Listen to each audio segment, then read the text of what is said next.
For this example of percent composition, I want to use what's called a hydrate. This is simply where there's a salt with water attached.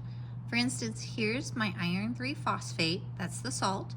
The dot means there is a bond, not multiplication, it's a bond of 4 waters attached to my salt. So this would be a hydrate. In this problem, I want to find the percent of the water.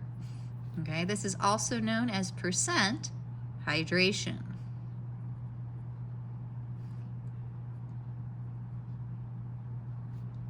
Just like before when we did percent composition, first thing is always find your GFM, or that molar mass.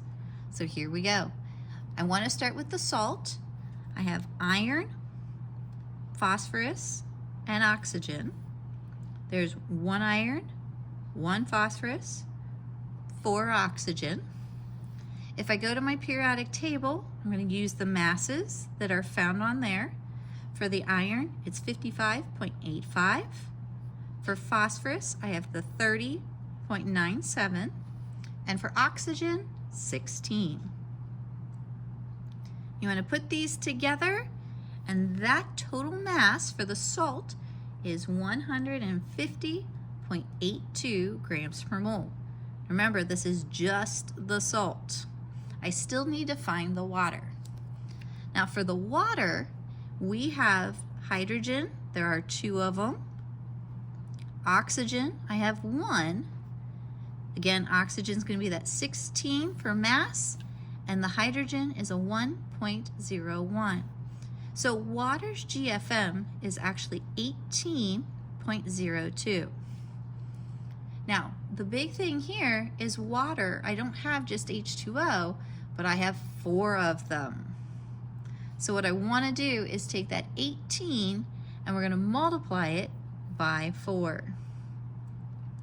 That will give us now a mass of 72.08 for the weight of the water.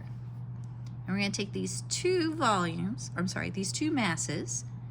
the salt and the water, and we are going to put them together to find that gram formula mass, or the molar mass. When you add these two together, we end up with 222.90, 222.90 gram per mole. That is the GFM of my hydrate. Now remember, ultimately, we want to find the percent hydration, or the percent of water that is in this hydrate. In order to do that, we're going to look for the total mass of my water, which is one reason we wanted to do the salt as a problem and the water as a problem, because now this number is the total mass of water.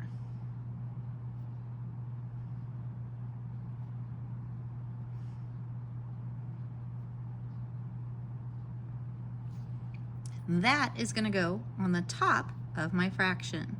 So I'm going to put that 72.08. We're going to divide by the GFM, 22.90, and multiply by 100%. When you do this calculation, we discover there is 32.34% water in this compound, and that is our final answer.